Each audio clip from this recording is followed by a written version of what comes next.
Hi friends, welcome to Praveen sir classes. మొదటిసారి మన YouTube ఛానల్ని చూస్తున్న ప్రతి ఒక్క అభ్యర్థి ఇప్పుడు మన ఛానల్ని సబ్స్క్రైబ్ చేయండి. ఈ వీడియో కనుక నచ్చినట్లయితే లైక్ చేయండి. మీ ఫ్రెండ్స్ అందరికీ పోటీ పరీక్షలకు ప్రిపేర్ అవుతున్న ప్రతి ఒక్క ఆస్పిరెంట్కి ఈ వీడియో లింక్ని షేర్ చేయండి. ఇక ఈరోజు November 27, 2025 వార్తలు నిలిచిన జాతీయ, అంతర్జాతీయ, రాష్ట్రీయ అంశాల గురించి, వార్తలు నిలిచిన వ్యక్తులు, అవార్డులు, పుస్తకాలు, మరి క్రీడా సంబంధిత సమాచారం, ఒక్కొక్క అంశాన్ని వివరంగా తెలుసుకుందాం. అంతకంటే ముందుగా నిన్నటి డైలీ కరెంట్ అఫైర్స్ వీడియోలో అడిగిన ప్రశ్నకి వివరణతో కూడిన సమాధానాన్ని చూద్దాము. సో క్వశ్చన్ వచ్చేసి ఒక సూపర్లేటివ్ టాపిక్ని అడగడం జరిగింది. ఆల్రెడీ మన డైలీ కరెంట్ అఫైర్స్ వీడియోలో డిస్కస్ చేసిన టాపికే. మనం కరెంట్ అఫైర్స్లో భాగంగా సూపర్లేటివ్ టాపిక్స్గా ఏ టాపిక్స్ని డిస్కస్ చేస్తున్నాము? మొట్టమొదటి, తొలి, అతిపెద్ద, అతి చిన్న, అతి పొడవైన, ఇలాంటి ప్రత్యేక పదాలతో కూడిన కరెంట్ అఫైర్స్ని సూపర్లేటివ్స్గా ప్రత్యేకంగా చూస్తున్నాము. ఇంటర్నేషనల్ సిగ్నిఫికెన్స్ ఉన్న టాపిక్ మరియు సూపర్లేటివ్ టాపిక్. ఇక్కడ ప్రశ్నను మరొకసారి చూడండి. ప్రపంచంలోనే తొలిసారిగా జనరేషనల్ టొబాకో బ్యాన్ చట్టాన్ని అమలు చేసిన దేశం ఏది? ఇటీవల వార్తలు నిలిచింది. మరి ఆ దేశ కరెన్సీ ఏంటి? రాజధాని ఏంటి? ఆ దేశంలో ప్రస్తుతం అధ్యక్ష బాధ్యతలు నిర్వర్తిస్తున్న వ్యక్తి పేరేంటి? Simple question. So country name వచ్చేసి మాల్దీవ్స్. మాల్దీవ్స్ కంట్రీ నేమ్ గుర్తుంచుకోండి. మాల్దీవ్స్ అనేది ఎక్కడ ఉంటుంది? లొకేషన్, జాగ్రఫికల్గా మనం లొకేషన్ చూస్తూ ఉంటాం. మీకు ప్రతి టాపిక్ని కూడా లొకేషన్ చూపిస్తూ ఎక్స్ప్లెయిన్ చేస్తున్నాను. మాల్దీవ్స్ ఎక్కడ ఉంటుంది? హిందూ మహాసముద్ర ప్రాంతంలోని ఒక దేశం, ఒక దీవి దేశం, ఒక ఐలాండ్ కంట్రీ, ఇండియన్ ఓషన్లోని ఒక ఐలాండ్ కంట్రీ. మరి అలాంటి మాల్దీవ్స్లో వాళ్ళ ప్రభుత్వం తీసుకున్న ఒక కీలక నిర్ణయం ఏంటంటే జనరేషనల్ టొబాకో బ్యాన్. అంటే ఒక జనరేషన్ పైన సంపూర్ణంగా టొబాకో నిషేధం అనే నిబంధనని అమల్లోకి తీసుకొచ్చారు. మరి ఏ జనరేషన్ పైన? మాల్దీవ్స్ సంబంధించి 2007 సంవత్సరం జనవరి 1వ తేదీ ఆ తర్వాత జన్మించిన వారు ఎవరైతే ఉంటారో వారికి టొబాకో ప్రోడక్ట్స్ని విక్రయించడం కానివ్వండి, వారు టొబాకో ప్రోడక్ట్స్ని సేవించడం కానివ్వండి, ఇవి కంప్లీట్గా బ్యాన్ రూపంలో అమల్లోకి వచ్చినాయి. బ్యాన్, నిషేధం.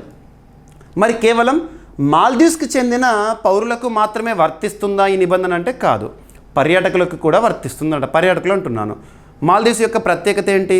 The most attractive tourist destination కంట్రీస్లో మాల్దీవ్స్ ఉంటుంది. సో మాల్దీవ్స్కి వచ్చే పర్యాటకులకు కూడా ఈ నిబంధన అమల్లో ఉంటుందంట. 2007 జనవరి 1 ఆ తర్వాత జన్మించిన ఏ వ్యక్తికి కూడా టొబాకో ప్రోడక్ట్స్ని విక్రయించకూడదు, వారు టొబాకో ప్రోడక్ట్స్ని సేవించకూడదు. గుర్తుంచుకోండి. మరి అలాంటి మాల్దీవ్స్లో ప్రస్తుతం అధ్యక్ష బాధ్యతలు నిర్వర్తిస్తున్న వ్యక్తి పేరేంటంటే మహమ్మద్ మైజు. గుర్తుంచుకోండి, మహమ్మద్ మైజు. ఓకేనా? పేరు గుర్తుంచుకోండి. లాస్ట్ 2 years నుండి రెగ్యులర్గా న్యూస్లో చూస్తున్నాం మనం. తన గురించి చాలాసార్లు డిస్కస్ చేశాము. మహమ్మద్ మైజు మాల్దీవ్స్ ప్రస్తుత అధ్యక్షుడు. 2003లో వచ్చారు. మరి మాల్దీవ్స్ దేశ కరెన్సీ వచ్చేసి మాల్దీవియన్ రూఫియా మరియు రాజధాని వచ్చేసి మాలే. ఏదైనా ఒక కంట్రీ గురించి మనం డిస్కస్ చేస్తున్నప్పుడు దానికి సంబంధించిన స్టాటిక్ పాయింట్స్ని మీకు చూపిస్తున్నాను, ఎక్స్ప్లెయిన్ చేస్తున్నాను. ఆ కంట్రీ క్యాపిటల్ ఏంటి, కరెన్సీ ఏంటి, అక్కడ ఎవరు అధ్యక్ష బాధ్యతల్లో లేదా ప్రధానమంత్రి పదవిలో ఉన్నారు, ఇవన్నీ కూడా చెప్తున్నాను. వార్తలు నిలుస్తున్న ఒక అంశాన్ని కాన్సెప్ట్తో లింక్ చేస్తున్నాను. మరియు దానికి సంబంధించిన స్టాటిక్ పాయింట్స్ని, జీకే పాయింట్స్ని మీ ముందు ఉంచుతున్నాను. ఓకేనా? సో చూడండి, ప్రపంచంలోనే తొలిసారిగా జనరేషనల్ టొబాకో బ్యాన్ చట్టాన్ని అమలు చేసిన దేశంగా మాల్దీవ్స్ని రీసెంట్గా చూసాము. ఒక సూపర్లేటివ్ టాపిక్ ఇది. ఆ దేశ కరెన్సీ వచ్చేసి మాల్దీవియన్ రూఫియా అండ్ రాజధాని వచ్చేసి మాలే. ఆ దేశ ప్రస్తుత అధ్యక్షుడు వచ్చేసి మహమ్మద్ మైజు. ఎనఫ్. ఓకేనా? ఇక్కడ అబ్జర్వ్ చేస్తే భారత్ మాల్దీవ్స్ సంబంధాలు అనేవి మరొకసారి సత్సంబంధాలుగా మారుతున్నాయి. లాస్ట్ 2023, 2024 ఆ సమయంలో రెండు దేశాలు భౌగోళికంగా దగ్గరే ఉన్నా కూడా కొంత దూరం అనేది, రిలేషన్ విషయంలో మాత్రం దూరం అనేది చూడడం జరిగింది. ఎందుకంటే మహమ్మద్ మైజు అధికారంలోకి వచ్చిన తర్వాత తను చైనా వైపు చూశాడు. ఇక ఆ సమయంలో భారత్ తీసుకున్న కీలక నిర్ణయాలు కూడా ఇంపార్టెంట్. లక్షద్వీపులను మనం ప్రొజెక్ట్ చేశాము, మాల్దీవ్స్లోకి ఆల్టర్నేటివ్గా, ఇటువంటివి. ఇక పరిస్థితులు అన్నీ మారినాయి. రీసెంట్గా మాల్దీవ్స్లో వాళ్ళ నేషనల్ డే సెలబ్రేషన్స్లో కూడా భారత ప్రధాని నరేంద్ర మోదీ గారు హాజరయ్యారు, వారు ఆహ్వానించారు గౌరవ అతిథిగా. ఇవన్నీ చూసాము. అండ్ భారత్ మాల్దీవ్స్ సంబంధాలు అనేవి అద్భుతంగా ఉన్నాయి. ఇప్పుడైతే రీసెంట్గా హనుమదు అనే ఒక ఇంటర్నేషనల్ ఎయిర్పోర్ట్ని మాల్దీవ్స్లో ప్రారంభించడం చూసాము. ఆ హనుమదు ఇంటర్నేషనల్ ఎయిర్పోర్ట్ అనేది భారత ఆర్థిక సాయంతో నిర్మితమైంది. గతంలో గ్రేటర్ మాలే కనెక్టివిటీ ప్రాజెక్ట్ గురించి చూసాము. ఇక కరోనా విపత్కర పరిస్థితుల కాలంలో మాల్దీవ్స్కి మనం చాలా సాయం చేశాము. వైద్య సాయం కానివ్వండి, ఆర్థిక సాయం కానివ్వండి, ఆపరేషన్ సంజీవని అని అప్పట్లో, ఇవన్నీ కూడా మనకు పోటీ పరీక్షల కోణంలో ఇంపార్టెంట్. అండ్ ఇంకా ఈ ఇండియన్ ఓషన్ ప్రాంతంలో, India is queen of Indian ocean కదా, మరి ఈ ఇండియన్ ఓషన్ ప్రాంతంలో ఉండే దీవి దేశాలు ఏవైతే ఉంటాయో వాటి కోసం ప్రత్యేకంగా భారత్ ఇప్పటికే mission Sagar security and growth for all in the region. In which region? Indian Ocean. ఇటువంటివి కానివ్వండి మనం చూస్తున్నాము. ఓకేనా, సరిపోతుంది. ఒక టాపిక్ వార్తల్లోకి వచ్చినప్పుడు దానికి సంబంధించిన లింక్ అనేది మనం చూడాలి. సో మాల్దీవులు ప్రపంచంలోనే మొట్టమొదటిసారిగా జనరేషనల్ టొబాకో బ్యాన్ చట్టాన్ని అమలు చేసింది. 2007 జనవరి 1 లేదా ఆ తర్వాత జన్మించిన వ్యక్తులు ఇకపై దేశంలో పొగాకు ఉత్పత్తులను కొనుగోలు చేయడము, వాడటం, వారికి విక్రయించడము పూర్తిగా నిషేధం అంట. ఈ నిషేధం మాల్దీవుల నివాసితులు మాత్రమే కాకుండా పర్యాటకులు, సందర్శకులు అందరిపైన కూడా వర్తిస్తుందంట. మాల్దీవ్స్ కంట్రీ మొత్తంలో కూడా అది అమల్లో ఉంటుంది. ఈ కొత్త చట్టం ఏదైతే ఉంటుందో ప్రత్యేకంగా మాల్దీవ్స్ని మరింత అభివృద్ధి చేయడానికి ఉద్దేశించబడింది. ఇప్పటికే మాల్దీవ్స్ కంట్రీ పర్యాటక రంగాన్ని ప్రోత్సహించడంలో భాగంగా మన భారతదేశానికి సంబంధించిన బాలీవుడ్ అగ్రనటి కత్రినా కైఫ్ని వాళ్ళ అంబాసిడర్గా కూడా నియమించుకున్నారు రీసెంట్గా, లాస్ట్ 3 months బ్యాక్. ఇవన్నీ లింక్ అవ్వాలి. వార్తలు నిలిచిన ఒక అంశాన్ని రీసెంట్గా వార్తలు నిలిచిన మరొక అంశంతో లింక్ చేయగలగాలి. ఓకే, మీకు ప్రతి టాపిక్ని దాదాపు అదే విధంగా నేను చెప్తున్నాను. ఓకేనా, మాల్దీవ్స్ సంబంధించిన బేసిక్ పాయింట్స్ ఎనఫ్. ఓకేనా, రాజధాని ఏంటి, కరెన్సీ ఏంటి, ప్రస్తుతం అధ్యక్షుడు ఎవరు, ఎనఫ్. ఓకేనా. సో ఈరోజు ఫస్ట్ టాపిక్ వచ్చేసి భారత ప్రధాన ఎన్నికల కమిషనర్ జ్ఞానేష్ కుమార్ గారు ఒక అంతర్జాతీయ సంస్థకి అధ్యక్ష బాధ్యతలను స్వీకరించబోతున్నారు రానున్న డిసెంబర్ 3వ తేదీ 2025 రోజున. మరి ఇక్కడ టాపిక్లోకి వెళ్తే ఒక అంతర్జాతీయ సంస్థ, ఆ అంతర్జాతీయ సంస్థ పేరు ఏంటంటే international Institute for Democracy and Electoral assistance. International Institute for Democracy and Electoral assistance. ఈ సంస్థ 1995 ఇయర్లో స్థాపించబడింది, 1995 సంవత్సరం. ఈ సంస్థ యొక్క ప్రధాన కేంద్రం వచ్చేసి స్టాక్హోమ్ ప్రధాన కేంద్రంగా పనిచేస్తోంది International Institute for Democracy and Electoral Assistance. Stockholm ఏ దేశ రాజధాని? స్వీడన్.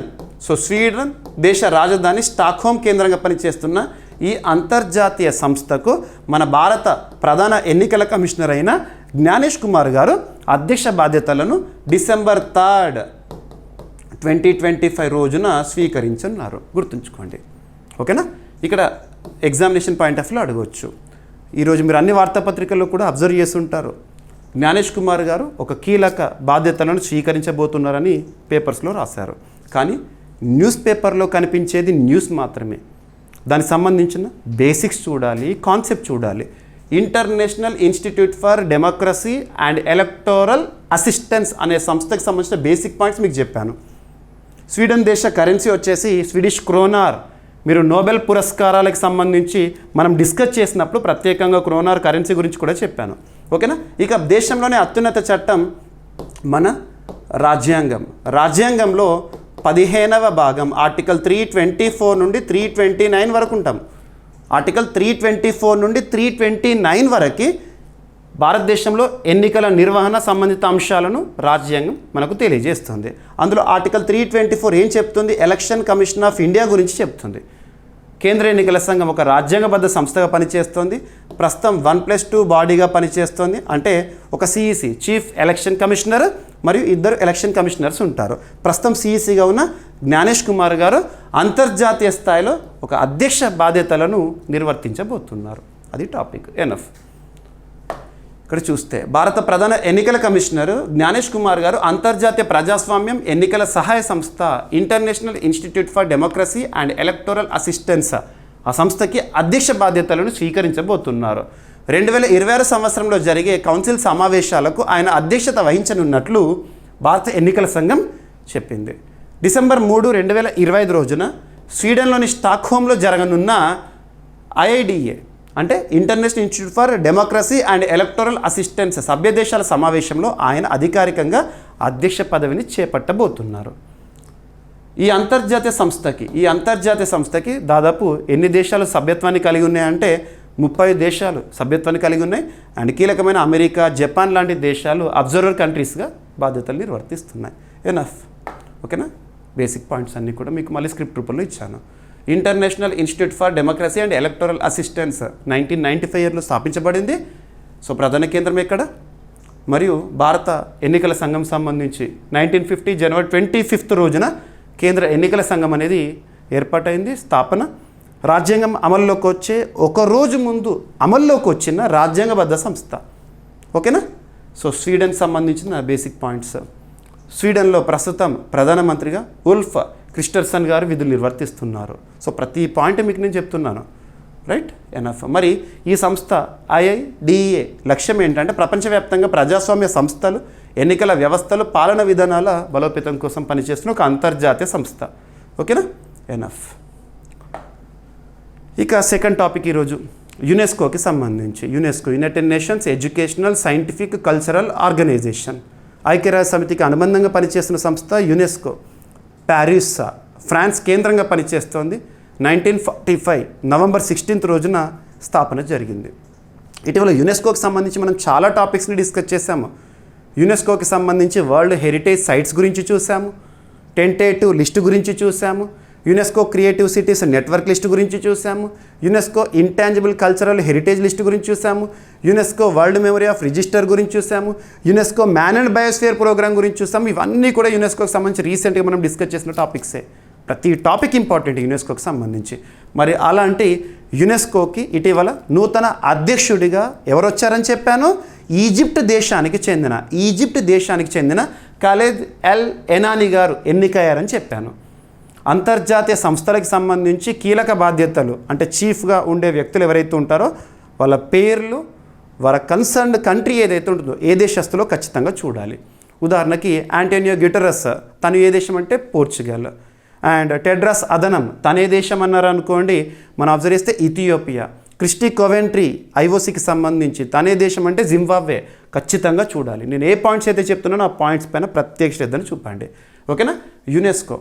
యునెస్కో నిన్నటి రోజున అంటున్నాను. ప్రత్యేకత ఏంటి? నవంబర్ 26 నిన్నటి క్లాస్లో మనం డిస్కస్ చేసాము. రాజ్యాంగం యొక్క గొప్పతనము. భారతదేశంలో రాజ్యాంగ దినోత్సవాన్ని మనం అద్భుతంగా సెలబ్రేట్ చేసుకున్నాం నిన్నటి రోజున.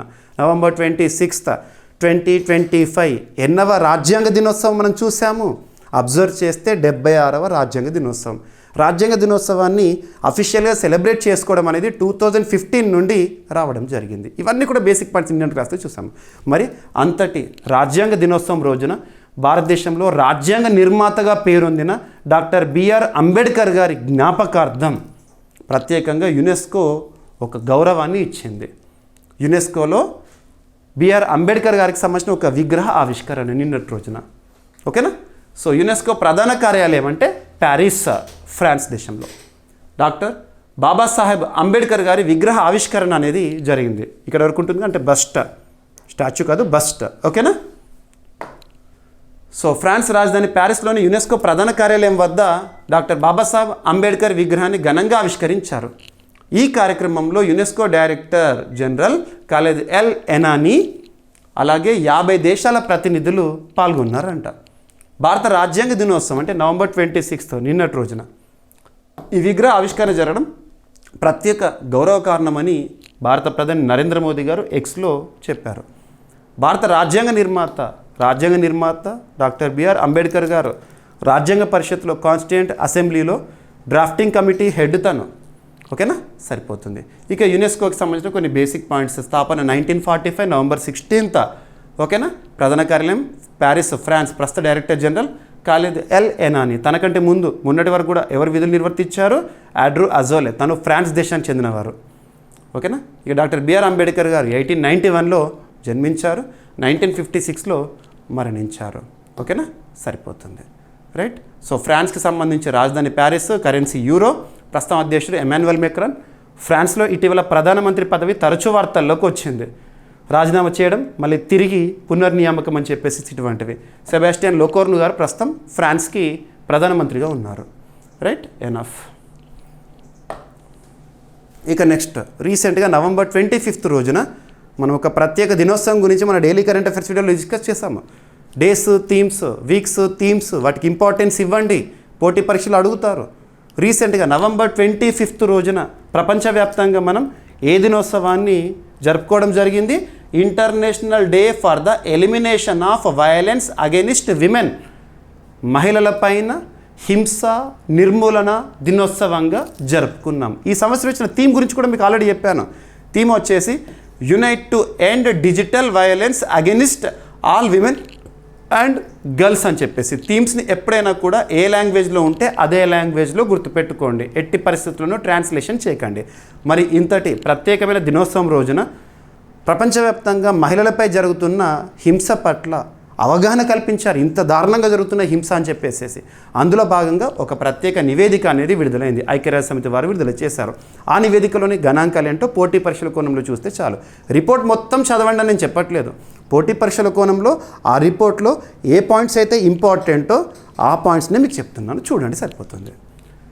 సో ప్రపంచవ్యాప్తంగా మహిళలకు అతి ప్రమాదకరమైన స్థలం ఏదట అంటే సొంత ఇల్లేనట. ఓకేనా? ఐక్యరాజ్య సమితి నివేదిక చెప్తోంది. ప్రపంచవ్యాప్తంగా మహిళలు బాలికలకు ఇల్లు అత్యంత ప్రమాదకర ప్రదేశంగా మారిందని ఐక్యరాజ్య సమితి తాజా నివేదిక వెల్లడించింది. భర్త లేదా కుటుంబ సభ్యుల చేతుల్లోనే ప్రతి 10 నిమిషాలకు ఒక మహిళ హత్యకు గురవుతున్నట్లు ఈ నివేదికలో పేర్కొన్నారు. సో ఈ గణాంకాలు చూడండి. మీకు సోషాలజీ సబ్జెక్ట్లో భాగంగా లేదా సోషల్ ఇష్యూస్లో భాగంగా వైలెన్స్ ఆన్ విమెన్ అనే టాపిక్ని నేర్చుకునేటప్పుడు మీకు డిస్క్రిప్టివ్ ఆన్సర్ రాసేటప్పుడు ఇలాంటి గణాంకాలను ఎక్కువగా పేర్కొనండి. ఎక్కువ మార్క్స్ వస్తాయి. Updated information. ఓకేనా?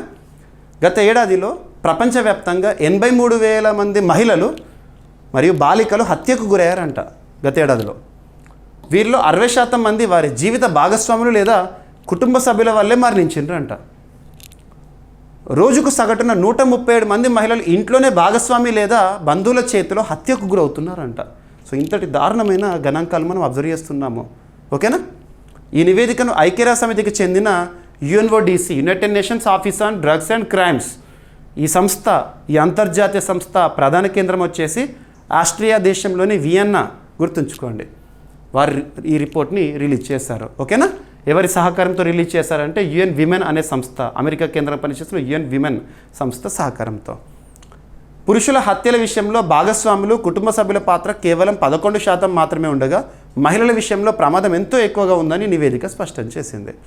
కుటుంబ సభ్యుల వల్ల మహిళల హత్యల రేటు ఆఫ్రికాలో అత్యధికం. అక్కడ ప్రతి 1,00,000 మహిళల్లో 3 ఈ ముప్పు ఉందంట. ఆసియాలో ఈ రేటు 0.7గా నమోదైందని గణాంకాలు చెప్తున్నాయి. ఓకేనా?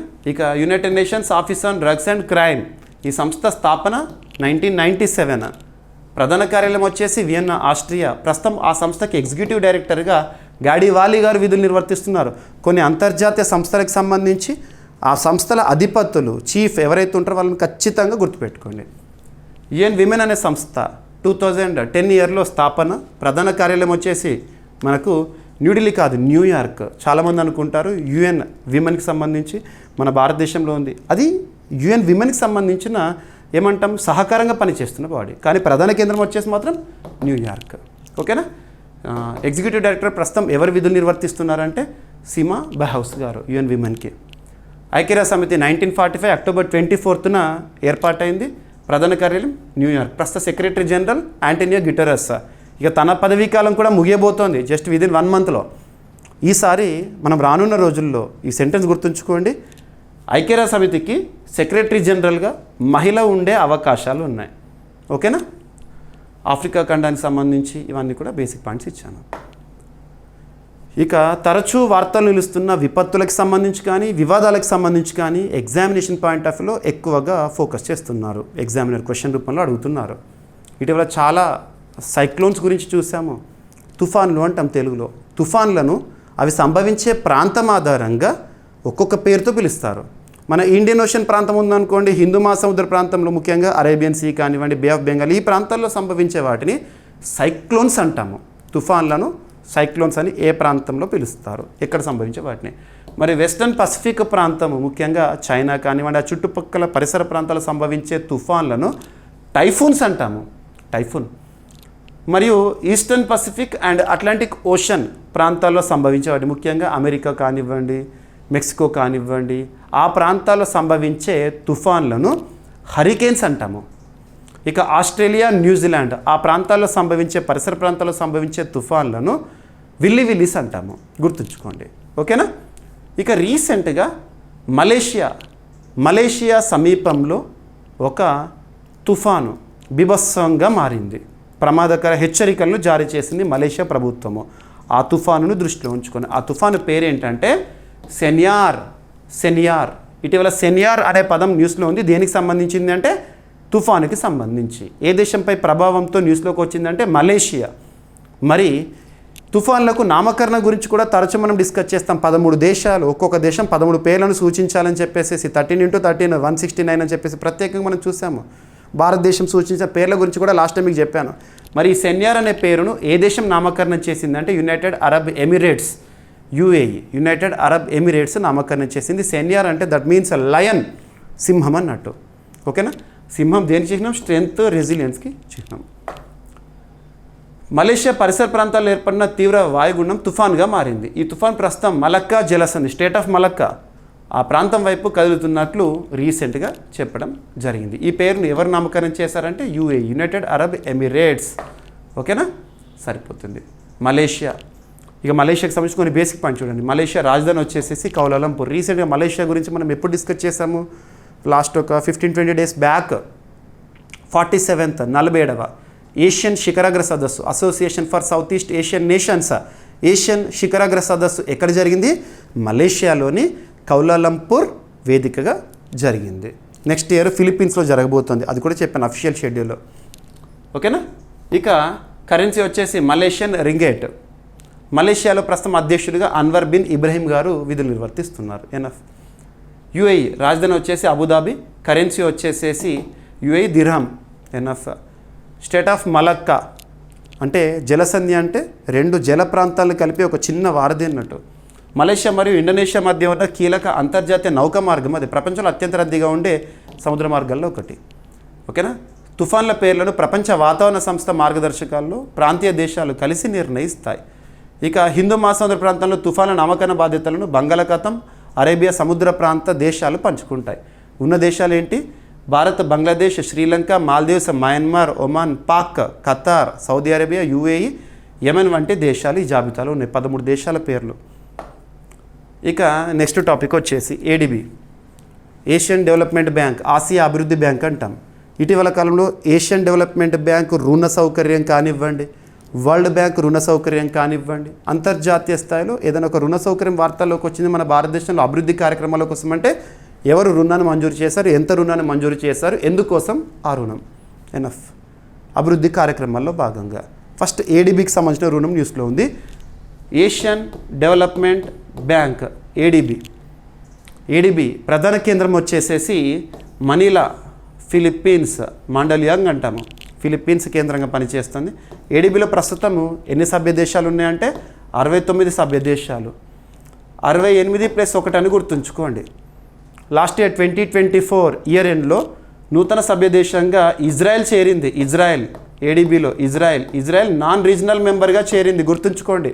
సో ఇజ్రాయెల్ చేరికతో సంఖ్య 69కి చేరింది. కరెంట్ అఫైర్స్లో అడుగుతారు, అంతర్జాతీయ కూటముల్లో కానివ్వండి, సంస్థల్లో కానివ్వండి, నూతనంగా సభ్యత్వం పొందిన దేశాలు ఏవి అని చెప్పేసి. ఓకేనా. మరి ADB 1966 ఇయర్లో ఏర్పాటైంది. ఓకేనా. సో మహారాష్ట్రలో అభివృద్ధి కార్యక్రమాల కోసం ADB ఎంత రుణాన్ని మంజూరు చేసింది చూద్దాం. మహారాష్ట్రలో రహదారి కనెక్టివిటీ మెరుగుపరిచేందుకు, సో రోడ్ కనెక్టివిటీ అభివృద్ధి కార్యక్రమాల కోసము ADB $400 మిలియన్ రుణ ఆమోదం అంట. ఓకేనా. సో 2020 నవంబర్లో ఆసియా అభివృద్ధి బ్యాంక్ మహారాష్ట్ర రాష్ట్రంలో రహదారి కనెక్టివిటీ బలోపేతానికి $400 మిలియన్ సుమారు 3,300 కోట్ల రూపాయల రుణాన్ని మంజూరు చేసింది. ఓకేనా. రిజల్ట్స్ బేస్డ్ లెండింగ్ కార్యక్రమాన్ని ఆమోదించింది. ఈ రుణం ద్వారా రాష్ట్రంలోని, అంటే మహారాష్ట్ర రాష్ట్రంలోని 34 జిల్లాల్లో రాష్ట్ర రహదారులు మరియు గ్రామీణ రహదారులు అప్గ్రేడ్ చేయబడతాయి, డెవలప్ అవుతాయి. ఓకేనా, సరిపోతుంది. రైట్. ADB 1966 ఇయర్లో స్థాపన. ప్రధాన కార్యాలయం మనీలా, ఫిలిప్పీన్స్. ప్రస్తుతం సభ్య దేశాలు 69. ప్రస్తుతం ADBకి హెడ్గా ఎవరు విధులు నిర్వర్తిస్తున్నారంటే మసాతో కాండా గారు, మహారాష్ట్రకి సంబంధించి. ఓకేనా. నెక్స్ట్. సో మహారాష్ట్రలో ప్రస్తుతం బీజేపీ అధికారంలో ఉంది. సపోర్టింగ్ పార్టీస్గా ఏక్నాథ్ షిండేస్ శివసేన, అజిత్ పవార్స్ ఎన్సీపీ ఉన్నాయి. ముఖ్యమంత్రిగా దేవేంద్ర ఫడ్నవీస్ గారు ఉన్నారు. రైట్. ఇక భారతదేశంలో రహదారి అభివృద్ధికి ప్రధాన కేంద్ర కార్యక్రమం ఏంటంటే ప్రధానమంత్రి gram Sadak Yojana rural connectivity కోసం 2000 సంవత్సరంలో ప్రారంభించబడింది. ఓకేనా. ఇక ministry of Electronics and Information Technology పరిధిలో ఒక ఛాలెంజ్ అనేది న్యూస్లో ఉంది. ఆ ఛాలెంజ్ పేరేంటి, ఉద్దేశం ఏంటి, ఏ మంత్రిత్వ శాఖ ఎనఫ్ కొన్ని initiatives, programmes, policies, schemes, portals, platforms ఇటువంటి వాటిపైన ఎగ్జామినేషన్లో క్వశ్చన్స్ అడుగుతారు. Ministry of Electronics and Information Technology ప్రస్తుతం కేంద్ర మంత్రిగా ఈ శాఖకి కన్సర్న్ మినిస్టర్గా ఎవరు విధులు నిర్వర్తిస్తున్నారు? అశ్విని కుమార్ వైష్ణవ్ గారు. తనే రైల్వే శాఖకి కూడా బాధ్యతలు నిర్వర్తిస్తున్నారు. Ministry of Electronics and Information Technology పరిధిలో సైబర్ సెక్యూరిటీ ఇన్నోవేషన్ ఛాలెంజ్ 1.2 అనేది ప్రారంభమైందంట. Cyber security innovation challenge electronics మరియు సమాచార సాంకేతిక మంత్రిత్వ శాఖ తన information security education and awareness project కింద, ఏ ప్రాజెక్ట్ కింద? Ministry of Electronics and Information Technology ఈ మంత్రిత్వ శాఖ పరిధిలో ఆల్రెడీ అమల్లో ఉన్న ఒక project information security education and awareness అనే ఒక ప్రాజెక్ట్లో భాగంగా cyber security innovation challenge CSIC cyber security ప్రస్తుతము the dependency on online services is increasing nowadays. ప్రస్తుత కాలంలో ఆన్లైన్ సేవలపైన ఎక్కువగా మనం ఆధారపడుతున్నాం. మరి ఆన్లైన్లో ఎక్కువగా ఆధారపడుతున్నాం కాబట్టి సైబర్ దాడులు కూడా పెరుగుతున్నాయి. అందుకోసం సైబర్ సెక్యూరిటీ ఇటువంటి ఇనిషియేటివ్స్ చాలా వరకు చూస్తున్నాం మనం. ఓకేనా. Cyber security innovation challenge 1.2. మరి ఈ ప్రాజెక్ట్ యొక్క ఉద్దేశం ఏంటంటే సమాచార భద్రతా రంగంలో మానవ వనరులను తయారు చేయడం, అలాగే సైబర్ హైజీన్, సైబర్ సెక్యూరిటీపై ప్రజల్లో అవగాహన పెంచడం. ఎనఫ్. ఈ ప్రాజెక్ట్ని దేశవ్యాప్తంగా హబ్ అండ్ స్పోక్ మోడల్లో అమలు చేస్తున్నారు. రైట్. మొత్తం 50 ఎంపికైన విద్యా సంస్థలు ఇందులో భాగం కాగా వీటిలో ప్రముఖ ఐఐటీలు, ఎన్ఐటీలు, IIITలు కూడా ఉన్నాయంట. పెరుగుతున్న సైబర్ ముప్పులను ఎదుర్కొనే వినూత్న సాంకేతిక అభివృద్ధిని ప్రోత్సహించడం అనేది ఈ ఛాలెంజ్ యొక్క, ఈ ఇనిషియేటివ్ యొక్క ముఖ్య ఉద్దేశం. ఎనఫ్. ఓకేనా. సో మంత్రిత్వ శాఖ మరియు ISEA ప్రాజెక్ట్ ఎప్పుడు ప్రారంభం అంటే 2005. లక్ష్యం సమాచార భద్రతపై శిక్షణ, అవగాహన, నైపుణ్యాభివృద్ధి. CERT In computer emergency response team India స్థాపన వచ్చేసేసి 2004 ప్రధాన కార్యాలయం న్యూఢిల్లీ. దేశ సైబర్ భద్రత పర్యవేక్షణ సంస్థ ఏదంటే సెటిన్. ఇటువంటి చూడండి, సెటిన్, I4C ఇటువంటి వాటిపై ఎగ్జామినేషన్ అడుగుతారు, తరచు మనం చూస్తున్నాం. ఇక ఐఐటీలు భారతదేశంలో అత్యున్నత సాంకేతిక విద్యను అందిస్తున్న సంస్థలు. ఓకేనా. NITలు అండ్ IIIT. ఇక నెక్స్ట్ ఐఐటి బాంబే. ఐఐటి బాంబేలో 4 క్వాంటమ్ ఫ్యాబ్రికేషన్ అండ్ సెంట్రల్ ఫెసిలిటీల ఏర్పాటుకు సంబంధించి ministry of S&T. So ministry of S&T అంటే సైన్స్ అండ్ టెక్నాలజీ వ్యవహారాల మంత్రిత్వ శాఖకి ప్రస్తుతం విధిగా ఎవరు చేస్తున్నారు? జితేంద్ర సింగ్ గారు ఒక స్టేట్మెంట్ ఇచ్చారు. ఈరోజు కూడా మీరు న్యూస్ పేపర్స్లో చూస్తుంటారు ఒక టాపిక్, ఐఐటి బాంబే పేరుని ఐఐటి ముంబైగా, ఐఐటి బాంబే పేరుని ఐఐటి ముంబైగా మార్చండి అని చెప్పేసి దేవేంద్ర ఫడ్నవీస్ ప్రభుత్వం, మహారాష్ట్ర ప్రభుత్వము కేంద్ర ప్రభుత్వానికి లేఖ రాసింది. ఇటువంటివి. ఓకేనా. సో ఇక్కడ అబ్జర్వ్ చేస్తే సో 2020 నవంబర్లో కేంద్ర శాస్త్ర సాంకేతిక వ్యవహారాల మంత్రిత్వ శాఖ ప్రస్తుతం మంత్రిగా జితేంద్ర సింగ్ గారు ఉన్నారు. మహారాష్ట్రలోని ముంబైలో ఉన్న ఐఐటి బాంబేలో 4 క్వాంటమ్ ఫ్యాబ్రికేషన్ సెంట్రల్ ఫెసిలిటీల ఏర్పాటు చేస్తున్నట్లు ప్రకటించారు.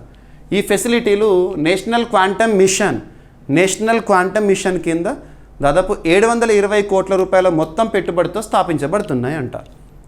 క్వాంటమ్ ఇన్ఫ్రాస్ట్రక్చర్ అభివృద్ధి కోసం దేశంలోని 4 ప్రధాన సంస్థల్లో ఆధునిక ప్రయోగశాలలను ఏర్పాటు చేస్తారంట.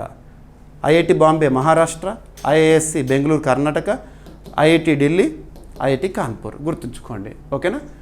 ముఖ్యంగా క్వాంటమ్ ఇన్ఫ్రాస్ట్రక్చర్ అభివృద్ధి కోసం దేశంలోని 4 ప్రధాన సంస్థల్లో ఆధునిక ల్యాబ్స్ని ఏర్పాటు చేస్తారు. ఆ సంస్థలు ఈ 4 గుర్తుంచుకోండి. సో క్వాంటమ్ రంగానికి ఇంపార్టెన్స్ ఇస్తోంది భారత ప్రభుత్వము. ఓకేనా. జితేంద్ర సింగ్ గారు ఐఐటి బాంబే క్వాంటమ్ రీసెర్చ్ ల్యాబ్స్ని సందర్శించి భారతదేశంలోని తొలి లిక్విడ్ హీలియం ఫెసిలిటీని అధికారికంగా ప్రారంభించారు. Super lit topic. భారతదేశంలో తొలి లిక్విడ్ హీలియం ఫెసిలిటీని ఇటీవల ministry of S&T concern minister Jitendra Singh గారు ఏ ఐఐటిలో ప్రారంభించారంటే ఐఐటి బాంబే. ఈ కార్యక్రమంలో ఆయనకు దేశంలోని తొలిసారిగా అభివృద్ధి చేసిన quantum magnetometer for portable imaging, భారత తొలి పోర్టబుల్ క్వాంటమ్ మ్యాగ్నెటోమీటర్ను పరిచయం చేశారు శాస్త్రవేత్తలు, ఐఐటి బాంబే శాస్త్రవేత్తలు. దీనిని ఐఐటి బాంబేలోని పీక్వెస్ట్ గ్రూప్ రూపొందించిన భారతదేశపు తొలి క్వాంటమ్ డైమండ్ మ్యాగ్నెటోమీటర్ నమూనా కూడా ఆయన పరిశీలించారు.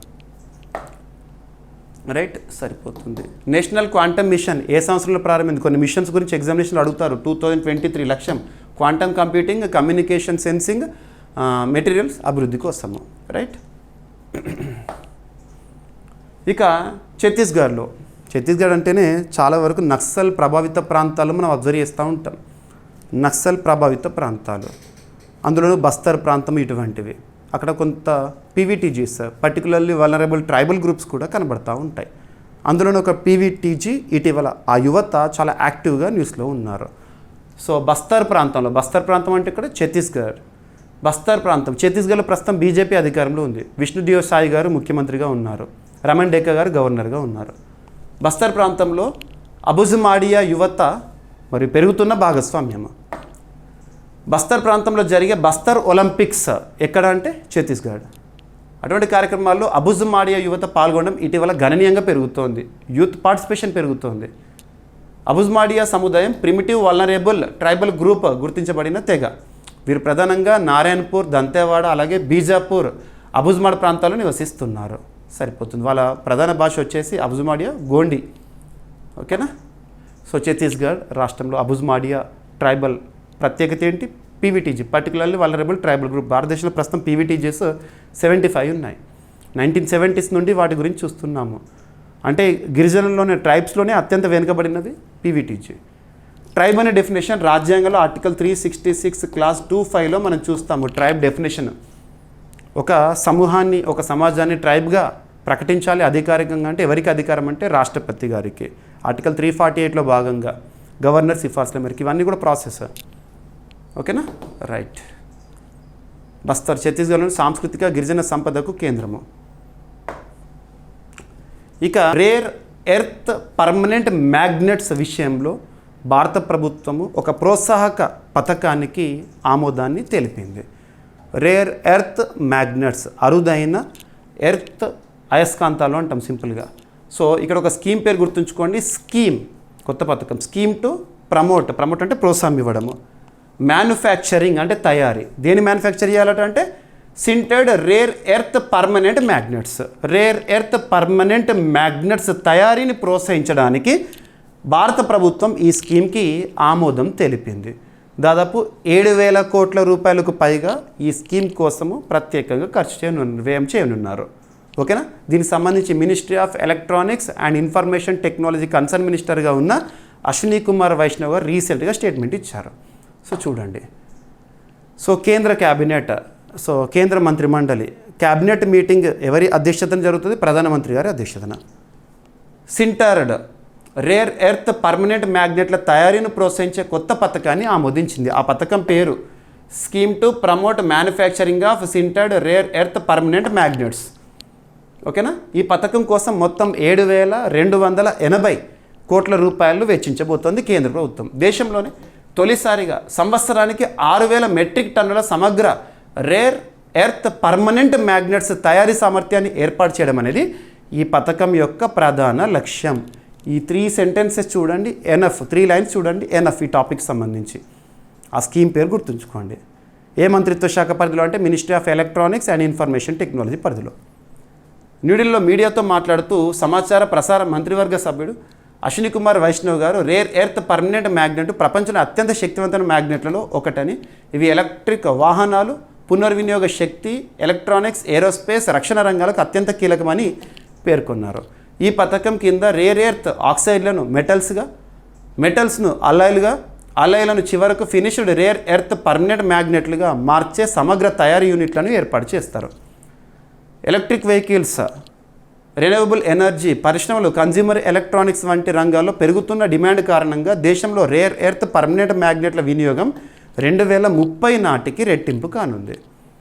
ఓకేనా. ప్రస్తుతం ఈ మ్యాగ్నెట్ల అవసరం ప్రధానంగా దిగుమతులపై ఆధారపడి ఉంది. ఈ పథకం ద్వారా దేశంలో మొదటిసారిగా సంపూర్ణ సమగ్ర రేర్ ఎర్త్ పర్మనెంట్ మ్యాగ్నెట్ తయారీ ఫెసిలిటీ ఏర్పడినది. దీంతో ఉద్యోగావకాశాలు పెరగడము, దేశీయ ఆత్మనిర్భరత బలోపేతం అవ్వడం, అలాగే 2070 నాటికి నెట్ జీరో లక్ష్యం సాధనకు తోడ్పడుతుందంట. ఈ పథకం కాల వ్యవధి 7 సంవత్సరాలు, అందులో ప్రారంభ 2 సంవత్సరాలు నిర్మాణ స్థాపన దశనంట. ఓకేనా. రేర్ ఎర్త్ ఎలిమెంట్స్ మొత్తం 17 మూలకాలు ఉంటాయి. Right. India rare earths limited స్థాపన 1950, ప్రధాన కార్యాలయం ముంబై. రేర్ ఎర్త్ ప్రాసెసింగ్లో భారత ప్రభుత్వ సంస్థ అది.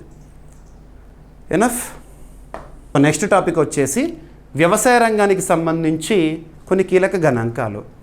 కేంద్ర వ్యవసాయ మంత్రిత్వ శాఖ నుండి ఈ గణాంకాలు అనేవి రిలీజ్ అయినాయి. ప్రస్తుతం కేంద్ర వ్యవసాయ శాఖ మంత్రిగా కన్సర్న్ మినిస్టర్గా ఎవరు విధులు నిర్వర్తిస్తున్నారంటే శివరాజ్ సింగ్ చౌహాన్ గారు. ఇక్కడ అబ్జర్వ్ చేస్తే 2024-25 సంవత్సరం అంటే గడిచిన ఆర్థిక సంవత్సరం అనేది ఏప్రిల్ 1న ప్రారంభమవుతుంది, మార్చి 31న ముగుస్తుంది. గడిచిన ఆర్థిక సంవత్సరం అంటున్నాను 2024-2025 రీసెంట్గా ముగిసిన ఆర్థిక సంవత్సరం. ఆ సంవత్సరానికి భారత ఉద్యాన ఉత్పత్తుల 3వ ముందస్తు అంచనాలు అనేవి రిలీజ్ అయినాయి. సో 2025 నవంబర్లో ministry of agriculture and farmers welfare ఇక్కడ అబ్జర్వ్ చేస్తే 2024-25 సంవత్సరానికి సంబంధించిన 3వ ముందస్తు ఉద్యాన ఉత్పత్తుల అంచనాలను విడుదల చేసింది. ఇందువల్ల దేశంలోని మొత్తం ఉద్యాన ఉత్పత్తులు 354.74 మిలియన్ టన్నుల నుంచి 4% పెరిగి 369.05 మిలియన్ టన్నులకు చేరినట్లు వెల్లడించింది. ఈ పెరుగుదల 14.31 మిలియన్ టన్నులు కాగా ఇది భారత ఉద్యాన రంగంలో గణనీయమైన విస్తరణగా పరిగణించబడుతుందంట. ఉద్యాన పంటల విస్తీర్ణం 2023-24లో 29.08 మిలియన్ హెక్టార్ల నుంచి 2024-25లో 29.48 మిలియన్ హెక్టార్లకు స్వల్పంగా పెరిగింది. గణాంకాలు డైరెక్ట్గా ఎగ్జామినేషన్ పాయింట్ ఆఫ్ వ్యూ అడుగుతారు. అండ్ ఇంకొక సెంటెన్స్ ఏంటంటే the stats in the economy are not at all static, they are dynamic, they are volatile. ఎప్పుడు మారుతూ ఉంటాయి ఈ గణాంకాలు, ఎప్పుడు మారుతూ ఉంటాయి. మారుతున్నప్పుడల్లా మనం కూడా మన నోట్బుక్లో మార్చుకోవాలి. ఓకేనా. మొత్తం ఆహార ధాన్య ఉత్పత్తి 2024-25లో అత్యధికమైన 357.732 మిలియన్ టన్నులు అంచనా. ఇది వ్యవసాయ రంగంలో కీలకమైన మైలురాయి అంట. పప్పు ధాన్యాల ఉత్పత్తి గడిచిన ఆర్థిక సంవత్సరంలో 256.83 లక్షల టన్నులుగా అంచనా అంట. ప్రధాన రకాల పప్పుల్లో ఉత్పత్తి పెరుగుదల కనిపించింది. ఇక పండ్ల ఉత్పత్తి గడిచిన ఆర్థిక సంవత్సరంలో 5.12% పెరిగి 5.78 MT మొత్తం 118.76 మిలియన్ టన్నులకు చేరింది. కూరగాయల ఉత్పత్తి 2024-25లో 4.09% పెరిగి మొత్తం 215.68 మిలియన్ టన్నులకు చేరిందంట. ఇందులో ముఖ్యంగా ఉల్లిపాయ, బంగాళాదుంప ఉత్పత్తి పెరుగుదల ప్రధాన పాత్ర పోషిస్తుంది. ఇక నూనె గింజల ఉత్పత్తి 2023-24లో 396.69 లక్షల టన్నుల నుంచి 2024-25లో గణనీయంగా పెరిగి 429.89 లక్షల టన్నులకు చేరింది. ఓకేనా. సో గుర్తుపెట్టుకోండి. సో ప్రస్తుతం కన్సర్న్ మినిస్ట్రీ ఏంటి సరిపోతుంది. ఉద్యానవన పంటలకు ప్రత్యేక కార్యక్రమం భారతదేశంలో ఇప్పటికే అమలవుతుంది 2014 నుండి. ఆ కార్యక్రమం ఏంటంటే mission for integrated development of horticulture, ఉద్యానవన పంటల ప్రోత్సాహం కోసము. ఇక ఆంధ్రప్రదేశ్ రాష్ట్రానికి సంబంధించి ఒక టాపిక్, అమరావతిలో కాస్మోస్ ప్లానిటోరియం ఏర్పాటుకు ముందడుగు. ఏపీసీఆర్డీ పరిధిలో భారతదేశంలో పనిచేస్తున్న ఏ జాతీయ సంస్థ దీని నిర్మాణానికి కీలక పాత్ర పోషించబోతోంది. సో ఇక్కడ అమరావతి, ప్రస్తుతం ఆంధ్రప్రదేశ్ రాష్ట్ర రాజధాని అమరావతి. అమరావతిలో కాస్మోస్ ప్లానిటేరియం ఏర్పాటు ఒప్పందం చూడండి ఎవరి మధ్య. Indian institute of astrophysics IIA, Indian institute of astrophysics అమరావతిలో ఆధునిక కాస్మోస్ ప్లానిటేరియం స్థాపించేందుకు సిద్ధమైందంట. ఈ ప్రయోజనం కోసం ఏపీసీఆర్డీ అధికారులతో ఒప్పందం కుదరనుంది. ఏపీసీఆర్డీఏ రాజధాని అభివృద్ధి సంస్థ ఉంటుంది కదా. అమరావతిలో పలు బ్యాంకుల ప్రధాన కార్యాలయ నిర్మాణ శంకుస్థాపన కార్యక్రమానికి కేంద్ర ఆర్థిక మంత్రి నిర్మలా సీతారామన్ గారు, ముఖ్యమంత్రి ఎన్ చంద్రబాబు నాయుడు గారు హాజరు కాబోతుండగా ప్లానిటోరియం ఏర్పాటుకు సంబంధించిన చర్యలు కూడా అధికారికంగా ప్రారంభం కానున్నాయి. అమరావతిలో క్వాంటమ్ వ్యాలీ కార్యక్రమాలు కూడా త్వరలో ప్రారంభం కానున్నాయని అధికారులు చెప్పారు. ఓకేనా, సరిపోతుంది. కాస్మోస్ ప్లానిటోరియం ఏర్పాటుతో విద్యార్థులు విశ్వం, యూనివర్స్, గ్రహాలు, నక్షత్రాలు, గెలాక్సీలు మరియు ఖగోళ శాస్త్ర సంబంధిత అంశాలను స్పష్టమైన దృశ్య రూపంలో అర్థం చేసుకునే అవకాశం లభిస్తుందంట. ప్లానిటోరియం మనం చూసుంటాం కదా, మనం హైదరాబాద్లో కానివ్వండి ఇప్పటికీ ఉన్నాయి. దేశంలో చాలా ప్లానిటోరియంస్ ఉన్నాయి విశ్వం గురించి పిల్లల అవగాహన కల్పించడానికి. ఓకేనా. సో ఈ విధంగా, సో ఇది ప్లానిటోరియం యొక్క ఒక నమూనా. ఓకేనా. So Indian institute of astrophysics స్థాపన 1786 మద్రాస్ అబ్జర్వేటరీగా ప్రారంభమైంది. ప్రధాన కేంద్రం వచ్చేసి బెంగళూరు. ప్రస్తుతము ఇండియన్ ఇన్స్టిట్యూట్ ఆఫ్ ఆస్ట్రోఫిజిక్స్కి డైరెక్టర్గా ఎవరు విధులు నిర్వర్తిస్తున్నారంటే అనుపూర్ణి సుబ్రహ్మణ్యం. ఓకేనా. CRDA capital region development authority ఏపీకి సంబంధించి. ఓకేనా, రైట్, సరిపోతుంది.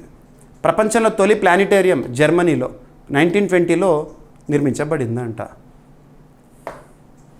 ఇక తెలంగాణ రాష్ట్రానికి సంబంధించి పంచాయతీ ఎన్నికల నోటిఫికేషన్ ఇప్పటికే విడుదలైంది. నిన్నటి క్లాస్లో మనం డిస్కస్ చేసాము.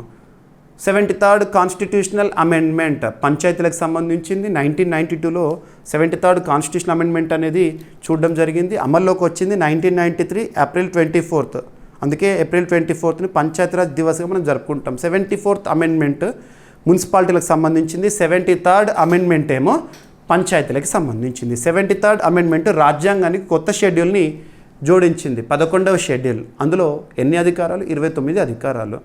మరి పంచాయతీలకు సంబంధించి రాష్ట్ర ఎన్నికల సంఘం ఆర్టికల్ 243K నిన్నటి రోజున ఎన్నికల షెడ్యూల్ సంబంధించి మనం ప్రత్యేకంగా డిస్కస్ చేస్తాము. 3 విడతల్లో తెలంగాణ రాష్ట్రంలో పంచాయతీ ఎన్నికలు జరగబోతున్నాయి. మరి ఇక్కడ కొన్ని కంపారిటివ్ స్టడీస్, రీసెంట్గా కొన్ని రిపోర్ట్స్ ఎస్టీలకు సంబంధించిన సీట్లు ఏ విధంగా ఉన్నాయని చెప్పేసి. పంచాయతీ ఎన్నికల్లో ఎస్టీలకు పెరిగిన రిజర్వేషన్లు, పంచాయతీరాజ్ శాఖ 2025 నివేదిక. తెలంగాణ రాష్ట్రంలో పంచాయతీరాజ్ శాఖకి మంత్రిగా ఎవరు విధులు నిర్వర్తిస్తున్నారంటే ధనసరి అనసూయ సీతక్క గారు. 2025 పంచాయతీ ఎన్నికల్లో ఎస్టీలకు రిజర్వ్ స్థానాలు 2019తో పోలిస్తే పెరిగినాయి అంట. 2019లో ఎస్టీ పంచాయతీలు 1177 ఉంటే 2022లో ఇవి 1248కి పెరిగినాయి. నాన్ షెడ్యూల్డ్ గ్రామ పంచాయతీల్లో ఎస్టీ రిజర్వేషన్లు 688 నుంచి 714కు పెరిగినాయి. 2019తో పోలిస్తే బీసీలకు 8 జిల్లాల్లో రిజర్వేషన్లు పెరిగినాయి అంట. నాన్ షెడ్యూల్డ్ పంచాయతీల్లో ఎస్టీ రిజర్వేషన్లు పెరగడం వలన ఇతర వర్గాలపై స్వల్ప ప్రభావం కనిపించిందని నివేదిక పేర్కొంది. పంచాయతీరాజ్ నివేదిక. పంచాయతీల్లో లేదా గ్రామ పంచాయతీ వీటికి సంబంధించి రిజర్వేషన్స్ అనగానే మనకు ఆర్టికల్ 243D గుర్తుకు రావాలి. షెడ్యూల్డ్ ఏరియాల్లో బీసీ రిజర్వేషన్లు వర్తించవని నివేదిక వెల్లడించింది. సర్పంచుల రిజర్వేషన్ కోసం మండలాన్ని యూనిట్గా, వార్డు రిజర్వేషన్ కోసం పంచాయతీని యూనిట్గా తీసుకుంటారని తెలిపింది. 2019, 2025 రిజర్వేషన్ ముఖ్యాంశాలు ఏంటంటే 2019లో మొత్తం 12,751 గ్రామాల్లో 10,293 నాన్ షెడ్యూల్డ్ పంచాయతీలు, అందులో ఎస్టీలకు 688 అంటే 6.68%, ఎస్సీలకు 2,133 అంటే 20.53%, బీసీలకు 2,345 అంటే 22.78% రిజర్వ్ అయినాయి అంట. 2025లో మొత్తం 12,760 స్థానాల్లో 10,233 నాన్ షెడ్యూల్డ్ పంచాయతీలు, అందులో ఎస్టీలకు 714 అంటే 6.99% పెరిగింది. ఎస్సీలకు 2,090 20.45% గతంతో పోలిస్తే తగ్గింది. బీసీలకు 2,186 21.39% రిజర్వ్ అయినాయి. సో చూడండి ఏ విధంగా మార్పు ఉందనేది. 2019లో మొత్తం సర్పంచులు, వార్డు సభ్యుల స్థానాల్లో 50% నుంచి ఎస్సీ ఎస్టీ రిజర్వేషన్లను తీసివేసిన తర్వాత మిగిలిన వాటిని బీసీలకు రిజర్వ్ చేశారు. రైట్. సో సుప్రీంకోర్టు రిజర్వేషన్స్ అనేవి 50% మించకూడదని ఇప్పటికే చాలా కేసుల్లో తీర్పునిచ్చింది. ఓకేనా. సో తెలంగాణ రాష్ట్రానికి సంబంధించి ప్రస్తుతం కాంగ్రెస్ అధికారంలో ఉంది. రేవంత్ రెడ్డి గారు ముఖ్యమంత్రిగా ఉన్నారు. పంచాయతీరాజ్ శాఖకి సీతక్క గారు మంత్రిగా ఉన్నారు. సరిపోతుంది. ఓకేనా. ఇక క్రీడలకు సంబంధించి ఇంటర్నేషనల్ షూటింగ్ స్పోర్ట్స్ ఫెడరేషన్ ఇటీవల నిర్వహించిన rifle or pistol world championship 2025 పథకాల పట్టికలో టాప్లో ఎవరున్నారంటే చైనా. మొత్తం ఎన్ని పథకాలను సాధించిందంటే 21 పథకాలు, మెడల్స్. అందులో గోల్డ్ మెడల్స్ 12 ఉన్నాయి, సిల్వర్ మెడల్స్ 7 ఉన్నాయి, బ్రాంజ్ మెడల్స్ 2 ఉన్నాయి. షూటింగ్ సంబంధించిన ఒక వరల్డ్ ఛాంపియన్షిప్. అందులో పథకాల పట్టికలో భారత్ 3వ స్థానంలో ఉంది. భారత్ మొత్తం 13 పథకాలు సాధించింది. అందులో గోల్డ్ మెడల్స్ 3, సిల్వర్ 6, బ్రాంజ్ 4. మరి ఎక్కడ జరిగింది? కైరో, ఈజిప్ట్లోని కైరో వేదికగా ఈ క్రీడలు అనేవి జరిగినాయి. ఏదైనా ఒక అంతర్జాతీయ క్రీడ జరిగింది అంటే ఎక్కడ జరిగింది, అండ్ పథకాల పట్టికలో టాప్ పొజిషన్లో ఉన్న దేశం ఏంటి, మన భారతదేశం యొక్క పర్ఫార్మెన్స్ ఏ విధంగా ఉంది. అంతర్జాతీయ షూటింగ్ స్పోర్ట్స్ ఫెడరేషన్ రీసెంట్గా నవంబర్ మంత్లో ఈజిప్ట్ రాజధాని కైరోలో ISSF అంటే international shooting sports federation world championship పోటీలను నిర్వహించింది. మొత్తం 70 నేషనల్ ఒలింపిక్ కమిటీలకు చెందిన 720 షూటర్లు వ్యక్తిగత మరియు జట్టు రైఫిల్ పిస్టల్ విభాగాల్లో పోటీ పడ్డారు. పథకాల పట్టికలో చైనా టాప్లో ఉంది. ఓకేనా. భారత్ 13 పథకాలతో 3వ స్థానాన్ని కైవసం చేసుకుంది. ఇంటర్నేషనల్ షూటింగ్ స్పోర్ట్స్ ఫెడరేషన్ అంతర్జాతీయ స్థాయిలో షూటింగ్ క్రీడను నిర్వహిస్తుంది, నియంత్రిస్తుంది. స్థాపన 1907, మ్యూనిక్ జర్మనీ కేంద్రంగా పనిచేస్తోంది. ప్రస్తుతము ISSF అధ్యక్షుడిగా లూసియానో రోసి గారు విధులు నిర్వర్తిస్తున్నారు. ఈజిప్ట్ కరెన్సీ వచ్చేసేసి ఈజిప్షియన్ పౌండ్, రాజధాని కైరో. ప్రస్తుతము ఆ దేశంలో అధ్యక్షుడిగా అబ్దుల్ ఫతా LCC గారు విధులు నిర్వర్తిస్తున్నారు. రైట్. ఇక బ్యాంకులకు సంబంధించిన కీలక నియామకాలు. భారతదేశంలో 3 బ్యాంకులకు, పబ్లిక్ సెక్టర్ బ్యాంకులకి ఎగ్జిక్యూటివ్ డైరెక్టర్ల నియామకం అనేది న్యూస్లోకి వచ్చింది. ముఖ్యంగా బ్యాంకింగ్ రిలేటెడ్ ఎగ్జామినేషన్స్కి ప్రిపేర్ అయ్యే వాళ్ళకు ఈ టాపిక్ ఇంపార్టెంట్. ఓకేనా. కేంద్ర ప్రభుత్వం 3 ప్రభుత్వ రంగ బ్యాంకులకు కొత్త ఎగ్జిక్యూటివ్ డైరెక్టర్లను నియమించింది. Punjab National Bank chief general manager Amaresh ప్రసాద్ను Union Bank of India executive డైరెక్టర్ని నియమించారు. డైరెక్టర్ వ్యక్తి పేరు, ఏ bank executive director. Central Bank of ఇండియాలో చీఫ్ జనరల్ మేనేజర్గా పనిచేసిన ఈ రతన్ కుమార్ను ఆ బ్యాంక్ బోర్డులో ఈడీగా ఎగ్జిక్యూటివ్ డైరెక్టర్గా నియమించారు. ప్రమోద్ కుమార్ ద్వివేదిని బ్యాంక్ ఆఫ్ ఇండియా ఎగ్జిక్యూటివ్ డైరెక్టర్గా నియమించారు. ఈ ముగ్గురు అధికారుల పదవీకాలం 3 సంవత్సరాలు, అంటే 2028 అక్టోబర్ 31 వరకు లేదా తదుపరి ఆదేశాలు వెలువడే వరకు ఉంటాయి అంట. సో 3 పబ్లిక్ సెక్టార్ బ్యాంక్స్కి ఎగ్జిక్యూటివ్ డైరెక్టర్ల నియామకం అనే టాపిక్. ఓకేనా. Right. So union Bank of India 1919 ఇయర్లో స్థాపన, ముంబై కేంద్రము. Central Bank of India Mumbai కేంద్రము స్థాపన, బ్యాంక్ ఆఫ్ ఇండియా ముంబై కేంద్రము. ఓకేనా. రైట్. ఇక ఈరోజు ప్రశ్న ప్రతి ఒక్కరు కామెంట్ బాక్స్లో సమాధానాన్ని తెలియజేయండి. ఇటీవల క్రిస్మస్ దీవి ఎందుకు వార్తల్లో నిలిచింది? ఈ దీవి ఏ మహాసముద్ర ప్రాంతంలో ఉంది? ఈ దీవి ఏ దేశ పరిపాలన పరిధిలో ఉంది? ఓకేనా. అంటే ఈ దీవి పరిపాలన అనేది ఏ దేశం ప్రభుత్వం చూసుకుంటుంది? సో ప్రతి ఒక్కరు కామెంట్ బాక్స్లో సమాధానాన్ని తెలియజేయండి. ప్రతిసారి చెప్తున్నాను, మీ నుండి నేను ఎక్స్పెక్ట్ చేసేది మీ సపోర్ట్, ఎంకరేజ్మెంట్. మీ సపోర్ట్, ఎంకరేజ్మెంట్ని ఈ వీడియోకి లైక్ రూపంలో తెలియజేయండి. మరింత ఉత్సాహంతో క్లాసెస్ని అందిస్తూనే ఉంటాను. మరి ప్రతిరోజు అడిగే ప్రశ్నకి తప్పనిసరిగా సమాధానం ఇచ్చే ప్రయత్నం చేయండి. ఎంతటి ఇంపార్టెన్స్ ఉన్న టాపిక్స్ని రోజు ఒకటి చొప్పున క్వశ్చన్గా అడుగుతున్నానంటే పలానా అంశాల నుండి తప్పనిసరిగా ప్రశ్నలు వస్తాయని ఏ టాపిక్స్ని అయితే నేను భావిస్తున్నానో వాటిని రోజు ఒకటి చొప్పున అడుగుతున్నాను. వీడియో చూస్తున్నవారు వేలాది మంది అభ్యర్థులు, కానీ కామెంట్ బాక్స్లో సమాధానాలు 100 మాత్రమే. ప్రతి ఒక్కరు మీకు ఎంతవరకు తెలిస్తే అంతవరకు సమాధానం తెలియజేయండి. అండ్ ప్రతి ఒక్కరు కూడా మన యాప్ని ఇన్స్టాల్ చేసుకోండి, GVK స్టడీ సర్కిల్ యాప్. ఓకేనా. పోటీ పరీక్షలకు ఉపయుక్తంగా ఉండే కోర్సెస్ అనేవి మీకు అద్భుతంగా రూపొందించిన కోర్సెస్ అన్నీ కూడా అందుబాటులో ఉన్నాయి. ఓకేనా. ఇక ఈరోజు టాపిక్స్ని క్విక్ రివిజన్ చేస్తే, ఫస్ట్ టాపిక్ అంతర్జాతీయ ఎన్నికల సంస్థ IIDA అధ్యక్షుడిగా భారత CEC గారు. అండ్ యునెస్కో ప్రధాన కార్యాలయంలో అంబేద్కర్ గారి విగ్రహ ఆవిష్కరణ. అండ్ ప్రపంచవ్యాప్తంగా మహిళల స్థితిగతులు, మహిళలపై హింస ఎలా ఉంది అని చెప్పేసి UNODC విడుదల చేసిన నివేదిక. మలేషియా సమీపంలో సెన్యార్ తుఫాను బీభత్సవం. సెన్యార్ అనే పేరును ఎవరు నామకరణం చేశారు? మరియు మహారాష్ట్రలో రహదారి కనెక్టివిటీ మెరుగుపరిచేందుకు ADB నుంచి ప్రత్యేక రుణం. And Ministry of Electronics and Information Technology cyber security innovation challenge 1.0ని ప్రారంభించింది. ఉద్దేశం ఏంటి? అండ్ IIT బాంబేలో 4 క్వాంటమ్ ఫ్యాబ్రికేషన్ అండ్ సెంట్రల్ ఫెసిలిటీల ఏర్పాటుకు సంబంధించి జితేంద్ర సింగ్ గారి ప్రకటన. అండ్ ఛత్తీస్గఢ్లోని బస్తర్ ప్రాంతంలో యువత భాగస్వామ్యం పెరుగుతోంది, అందులోనూ అబుజ్మాడియా PVTG న్యూస్లో ఉంది. And centred rare earth permanent magnet తయారీకి కేంద్రం ఆమోదము. అండ్ 2024-25 ఆర్థిక సంవత్సరానికి భారత ఉద్యాన ఉత్పత్తుల 3వ ముందస్తు అంచనాలు అనేవి రిలీజ్ అయినాయి. అండ్ అమరావతిలో కాస్మోస్ ప్లానిటోరియం ఏర్పాటుకు ముందడుగు. అండ్ పంచాయతీ ఎన్నికల్లో ఎస్టీలకు పెరిగిన రిజర్వేషన్స్ అని పంచాయతీరాజ్ శాఖ నివేదిక తెలంగాణ రాష్ట్రానికి సంబంధించి. And ISSF international shooting sports federation ఆధ్వర్యంలో వరల్డ్ ఛాంపియన్షిప్. అండ్ భారతదేశంలో 3 పబ్లిక్ సెక్టార్ బ్యాంకులకు ఎగ్జిక్యూటివ్ డైరెక్టర్ల నియామకం. అండ్ క్వశ్చన్ వచ్చేసి, ఇటీవల క్రిస్మస్ దీవి ఎందుకు వార్తల్లో నిలిచింది? ఈ దీవి ఏ మహాసముద్ర ప్రాంతంలో ఉంది? ఇది ఏ దేశ పరిపాలన పరిధిలో ఉంది? సో ప్రతి ఒక్కరూ సమాధానాన్ని కామెంట్ బాక్స్లో తెలియజేయండి. ఏమైనా మిస్లీనియస్ టాపిక్స్ ఉన్నాయనుకోండి, నో నీడ్ టు వర్రీ, రేపటి క్లాస్లో జోడించి ఎక్స్ప్లెయిన్ చేస్తాను. రేపు మళ్ళీ కలుద్దాం. Thank you.